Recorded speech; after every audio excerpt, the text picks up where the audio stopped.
O termo psicossomática é formado pela união de duas palavras de origem grega, psique e soma. Psique, que quer dizer alma, e soma, que é somático, que quer dizer corpo. Por isso que quando estamos falando de psicossomática, estamos falando de doenças que vêm pelo lado emocional e que se manifestam no nosso corpo.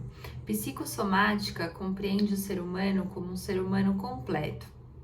Nós não podemos separar mente e corpo. Mente e corpo é uma coisa só. Então, quando eu estou falando de psicossomática, do nosso organismo, nossas emoções, nossos pensamentos, eu estou falando de uma só unidade. E o que é a psicossomática? É o relacionamento entre corpo e mente, psique e soma. Nosso organismo, nossos pensamentos, nossas emoções, eles estão interligados. O que eu sinto na minha emoção, ele consegue ser transportado para o meu corpo e é por isso que a gente somatiza.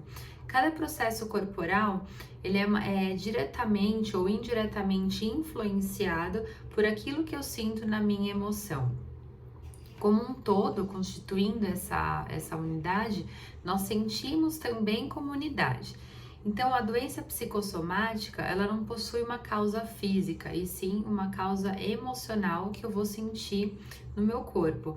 E para isso, para que a pessoa tenha uma doença psicossomática, acabar somatizando, é importante que a gente olhe os desequilíbrios mentais, como é que ela tá observando, como é que ela tá sentindo esses processos e como isso tá influenciando no corpo dela. E como são essas doenças psicossomáticas? As doenças psicossomáticas, a pessoa ela apresenta sintomas físicos, mas como eu disse anteriormente, ela vem de algo emocional. Pode ser por estresse, pode ser por ansiedade, pode ser por uma depressão, pode ser por alguma situação muito forte que a pessoa passou, por exemplo, muito estresse no trabalho ou um rompimento amoroso, pessoas que têm problemas financeiros, né? Tem muitos gatilhos que podem levar a pessoa a ter uma doença psicossomática. Então, uma condição de estresse muito grande, né, uma tristeza que é muito grande, que a pessoa acaba absorvendo isso fortemente, a pessoa sente na mente e sente no seu coração e manifesta corporalmente, causando mal-estar, dores pelo corpo, e isso é a somatização, né? Quando alguém absorve no corpo os seus desequilíbrios emocionais e mentais, né? Através da Organização Mundial de Saúde, nós temos dados muito importantes para que a gente comece a olhar para essa psicossomática. Cerca de 60% dos pacientes que procuram ajuda médica, psiquiatra ou psicológica, eles estão com sintomas de somatização, que foram gerados pela somatização e que vieram para o corpo, né? Mas como é que ocorre esse processo, né? Uma grande dúvida que as pessoas falam, como é que ocorre isso de vir do meu mental para o meu corpo? Como é que o meu emocional afeta diretamente o meu corpo? O que ocorre é que esses problemas emocionais, eles geram excesso de descarga de adrenalina no nosso organismo, causada por uma disfunção dos neurotransmissores, ocasionando essa psicossomatização. Esse é o caminho que as emoções fazem para entrar no nosso corpo, ou seja, os efeitos psíquicos, nossas emoções, quando não bem trabalhadas, quando não bem identificadas, se refletem na parte psicológica do nosso organismo. Como eu disse no início, a gente não tem como separar a mente do corpo. Então, tudo é um só, tudo reflete num só. Nesse processo que inicia na nossa mente, dependendo do estado ou condição emocional que eu vou compreender aquela emoção, que eu vou sentir, se ela for muito forte, o nosso inconsciente envia mensagens para o nosso cérebro que muitas vezes a gente pode interpretar como insegurança, como raiva, como medo, que são emoções primárias, e a partir daí, os nossos instintos podem liberar essas informações que começam a afetar alguns órgãos ou o sistema inteiro do nosso corpo.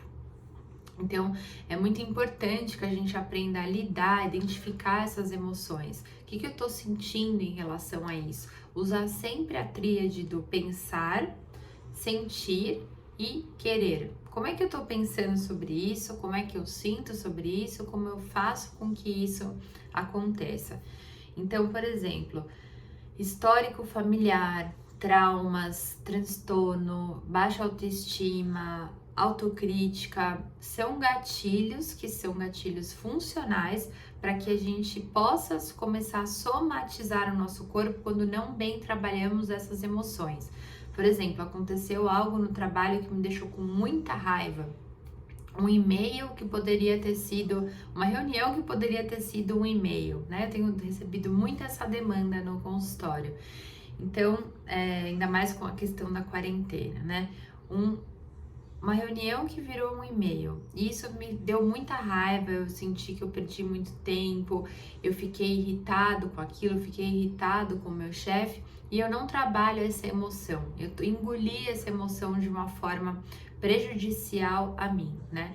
Então, isso pode ser um fator que vai me desencadear, por exemplo, uma dor de estômago ou uma gastrite nervosa, uma dor de garganta daquilo que eu não falei, né? Eu somatizo no corpo essa emoção porque eu não tô trabalhando ela.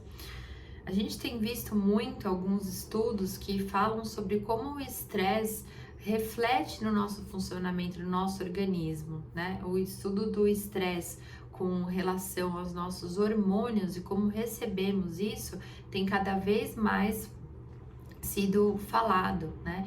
E mostram aspectos celulares da nossa memória e aprendizagem que se relacionam com as endorfinas e muitos dos processos psicológicos, né? Então é importante que a gente saiba qual que é esse mecanismo para que a gente entenda como as emoções afetam no nosso corpo, né?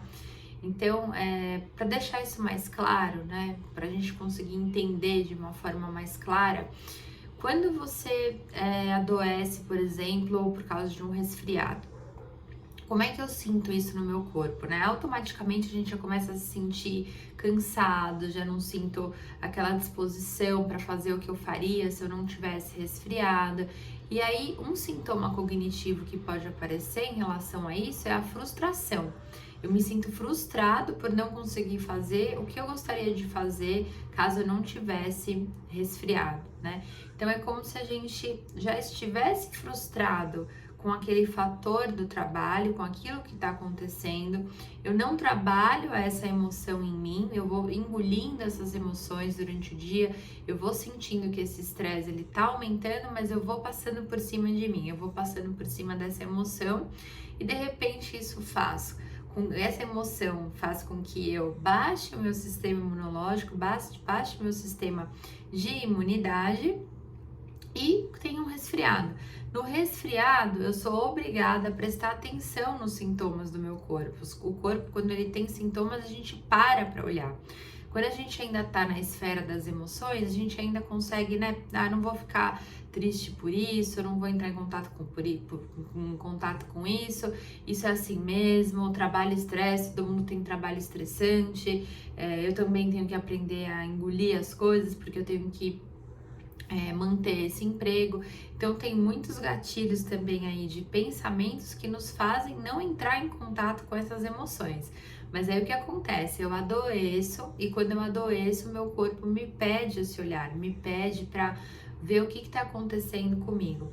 E é aí que a gente fala sobre a doença sendo um caminho, né? A gente adoece para que a gente possa olhar para o que está acontecendo com a gente.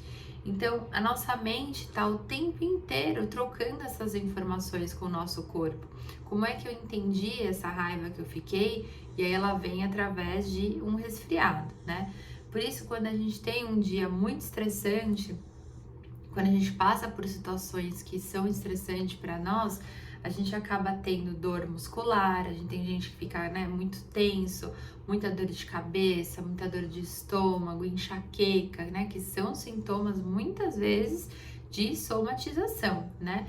Então, quando essas dores não têm caráter biológico, é importante que a gente preste atenção como é que nós estamos trabalhando essas emoções e como elas estão sendo carregadas para o nosso corpo e a gente sentindo elas no nosso corpo, né?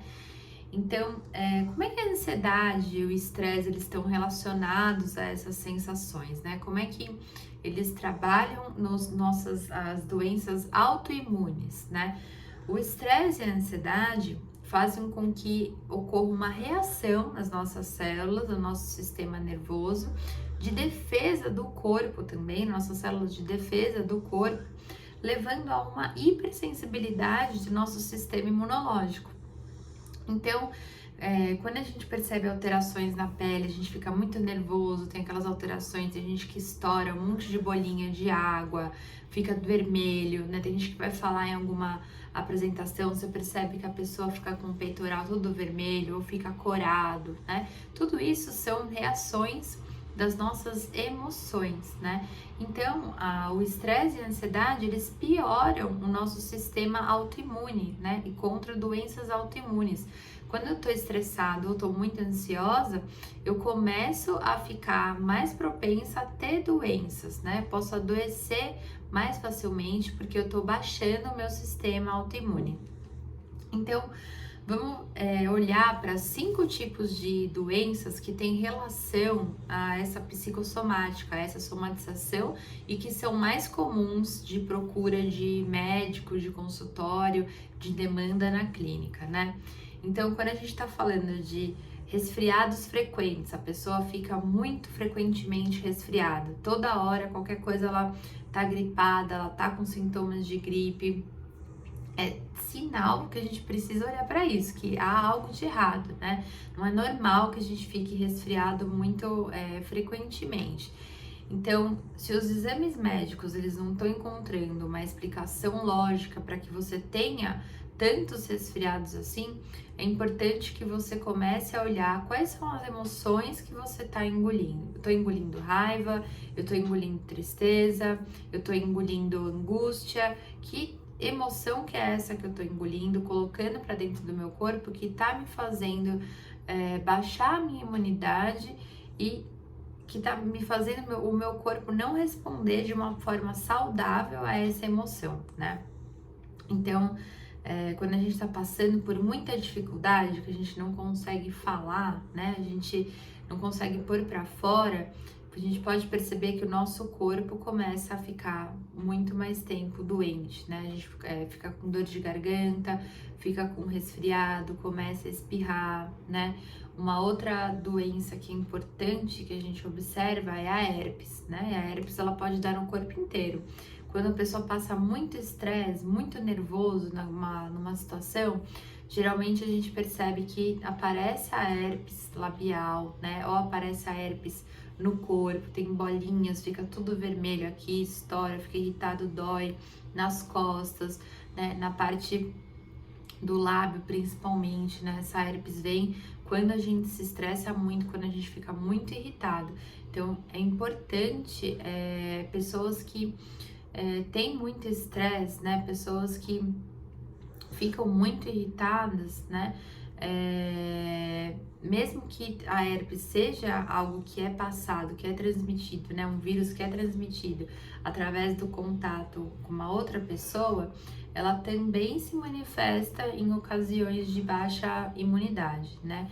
Então, ter episódios constantes de herpes, né? A labial, em especial, apresenta que tá acontecendo alguma coisa no seu organismo que você não tá lidando bem com aquela emoção. Então é importante observar, né? Essas feridas ao redor da boca, com fortes sensações de queimação, né? Algum estresse, momentos de muito estresse, essa pessoa pode estar passando devido a esse surgimento constante da herpes, né? Outra doença importantíssima para a gente olhar, né? Outro sintoma importantíssimo é a enxaqueca.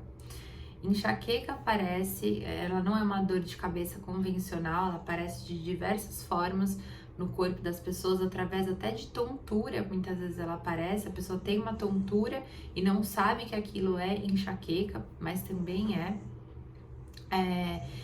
ela Aparece quando a pessoa não consegue realizar, por exemplo, atividades rotineiras, né? A gente repara que a frequência de pessoas que têm enxaqueca é quando ela não consegue realizar as atividades que ela se propõe, né? Então, também vindo como um gatilho principal o estresse, né? Pessoas muito estressadas, que ficam muito nervosas, muito irritadas, desenvolvem enxaqueca com frequência como uma resposta de somatização emocional do corpo, né? Então, por isso que ela também é considerada uma doença psicossomática e os sintomas são, né, essa dor intensa, muitas vezes localizada na cabeça, com pessoas que têm aquelas moscas volantes, né? Não consegue ficar em lugares que tem muita luz, né? O olho arde, a cabeça arde demais, tem muita náusea, muita falta de concentração. A pessoa pode ter tontura também. Tudo isso são sintomas psicossomáticos da enxaqueca que podem ser desencadeados por muito estresse. Alergia nervosa também, alergia na pele, né? Nós sabemos, temos muito contato com pessoas que têm alergia na pele, que são somatizações, né? A pessoa começa a ter, a gente até vê, como eu falei inicialmente, né? A pessoa vai fazer uma reunião, começa a ficar toda empipocada, começa a ficar vermelha ou ruboriza, né? Então, isso não é alergia, claro, ruborizar, né? Mas começa a empipocar, começa a ter muita coceira na pele, né? A pele é o maior órgão do nosso corpo humano, então é importante que a gente olhe para isso, né? Que olhe para que sintoma que eu tô sentindo, que também vem de estresse, né? E também desencadeadas por processos de ansiedade, mas principalmente de estresse, né? A gente precisa também olhar, eu já falei isso algumas vezes, em não colocar tudo como ansiedade. A gente tem que olhar também os processos de estresse, como ele afeta, né? Nem todas as emoções são ansiedade, né? Mas são os sintomas de estresse que podem desencadear os sintomas como vermelhidão, coceira na pele, irritabilidade, né? Então, são sintomas também que são de somatização por causa do estresse, né? E a diarreia, que também é muito conhecido nos processos de ansiedade, quando a pessoa fica muito ansiosa, ela começa a ter diarreia, começa a ter problemas gastrointestinais, começa a querer ir no banheiro toda hora, né? Não só diarreia, mas xixi também, começa a urinar muito frequentemente por causa de nervoso, por causa de estresse devido à ansiedade, e diarreia que dá esse desarranjo gastrointestinal devido a um processo de ansiedade ou de estresse, e também por isso é considerado como uma doença psicossomática, né? Então a gente tem sintomas de dor de abdominal, fezes extremamente líquidas, tem pessoas que têm gastrite nervosa, né? Então, essas situações que favorecem o surgimento das doenças psicossomáticas estão muito relacionadas a estresse, né? Estresse ou com a família, ou estresse com algo profissional, conflitos familiares, conflitos amorosos, todos esses são gatilhos para que se tenham as doenças psicossomáticas, né? Histórico de violência psicológica também gera doenças psicossomáticas, ansiedade, muito estresse e depressão, né? Então é preciso que a gente fique atento a esses pontos. Agora, como são geradas, né? Como é que eu identifico essa doença psicossomática? É importante sempre que você passe pelo médico e descarte o processo fisiológico, o processo biológico, mas que esse médico ele irá indicar, né, se esses desconfortos eles estão encaixando em alguma doença ou não, ou se são sintomas psicossomáticos. Muitas pessoas procuram os médicos e quando chegam lá não recebem nenhum diagnóstico e ficam inconformadas que isso é algo emocional, algo mental. Mas isso é algo que não dá mais para negarmos para nós, né? Existem muitos estudos, existem muitos grandes autores e grandes teóricos que falam sobre a psicossomática. Então, prestar atenção se isso pode ser um indício para de repente procurar um tratamento com um psicólogo, a psicóloga, psiquiatra, né? Algo que você procure se tratar, procure olhar com as emoções, né? Então, essas comuns, como eu falei, né? Queimação e dor de estômago, dores musculares, dores de cabeça, cabeça pesada, mudança de libido, a pessoa não tem mais libido, não tenho mais vontade, né, de ter relação sexual, nem mesmo de me tocar, né, de ter uma ligação comigo, eu perco a libido, alterações de visão, dificuldade de engravidar, alterações no ciclo menstrual, enxaqueca, tudo isso podem ser doenças psicossomáticas, né? E no caso de doenças psicossomáticas, quando isso se intensifica nos momentos de ansiedade, de estresse, de pressão sentimental, né? Ou que a pessoa só adoece só quando passa por isso, é importante que você vá procurar um tratamento para isso, né? Não adianta a gente fazer só o tratamento da doença quando ela está cronificada no corpo. A gente precisa entender o gatilho dessa doença. Por que que isso está acontecendo comigo, né? Então eu tenho alergia, mas o que que tá por trás dessa minha alergia, né? Por que que eu não consigo engravidar? Quais são as crenças que eu tenho dentro de mim que eu não consigo engravidar? O que que eu não tô trabalhando em mim que isso sai no meu corpo como um aviso para que eu olhe para mim, para que eu preste atenção em mim, né? Então, como é que eu trato uma doença psicossomática, né? Como é que eu trato, como é que eu olho para isso, né? Então eu vou em médicos, eu não tenho uma resposta fisiológica, a quantidade de informações que eu tenho sobre isso não corresponde. Então eu preciso começar a trabalhar essas emoções em psicoterapia ou algo que seja terapêutico para que eu aprofunde e entenda como meu corpo responde através das minhas emoções, né? Não somos máquinas de informação e muitas vezes aparece, né, as doenças psicossomáticas, elas vêm principalmente na era que estamos vivendo por questões de pressão, de cobrança, de comparação, de termos que ser sempre perfeitos, de termos que ser profissionais que dão muito além daquilo que consegue se dar pelo lado do ser humano, de ter competição em família, de ter competição entre amigos, no trabalho, né? Ter essa exigência de ser um ser humano perfeito dentro dos padrões de exigência social.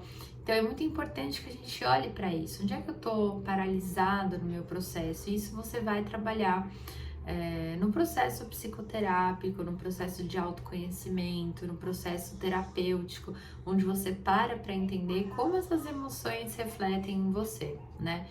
Então, existem técnicas também para isso, né? O mindfulness, que é uma técnica de estar presente aqui nesse momento, né? Você desfrutar das coisas do momento, sem ficar julgando aquilo que você está sentindo ou que os outros estão pensando sobre você. É importante que você aprenda a escutar essas vozes que são inaudíveis do nosso corpo, porque a gente tá o tempo inteiro falando com a gente, mas a gente nega isso, a gente nega estar presente, nega nossas vozes que falam com a gente, nega a nossa intuição, né? Eu não sei o que tá me falando, eu não paro pra escutar o que eu tô falando, o outro pode falar pra mim o que eu tenho, eu não consigo olhar pra mim e falar o que eu tenho, né? Então, uma técnica muito interessante para fazer isso também é você começar a ser o seu melhor amigo. Como eu posso ser o meu melhor amigo? Como é que eu posso lidar com essas emoções, lidar com essas situações? O que você falaria para o seu melhor amigo se você visse ele nesses estados emocionais e visse que isso está acontecendo com ele, né? Isso é algo muito legal que a gente traz esses conteúdos para a consciência e começa a aplicar na gente mesmo, né? Então, começar a gerenciar suas emoções é importantíssimo, zelar pela sua saúde mental, né? E proteger a sua emoção, né? entendendo que a nossa vida é algo precioso, que é algo único, né? E que a gente precisa olhar para manter esse equilíbrio da vida, né? Olhar para nós, olhar para aquilo que somos hoje, respeitar aquilo que somos hoje.